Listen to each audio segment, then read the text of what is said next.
नाशिक येथील महाराष्ट्र प्रबोधन सेवा मंडळ संचालित गौण वन उपज आधारित आदिवासी महिला उद्योजकता विकास प्रकल्प सुरगाडा अंतर्गत वेगवेगळे उपक्रम राबवले जातात.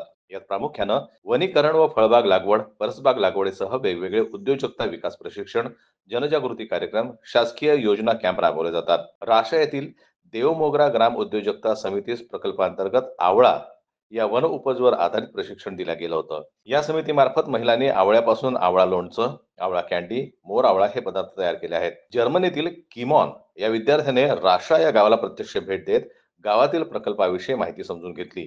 आवळ्यापासून केलेल्या विविध पदार्थांची चव देखील घेतली आणि ते त्याला खूप आवडले. म्हणून आवळा लोणचे समितीकडून विकत घेऊन परदेशात देखील नेलं. त्यांच्या मते बाहेरगावी कामाला जाण्यापेक्षा गावात राहून अनेक लघु उद्योग आपण करू शकतो. आपली आर्थिक प्रगती देखील करू शकतो. गावातील लोकांकडे काम करण्याची क्षमता अधिक असते. आज आवळ्यासारखे वन उपज व्यवसाय चालू झालेले आहेत. मला वाटतं भविष्यात तुम्ही अशा वेगवेगळ्या वन उपजवर खूप प्रगती कराल आणि असेच प्रयत्न करत राहा, त्यांनी असे म्हटले.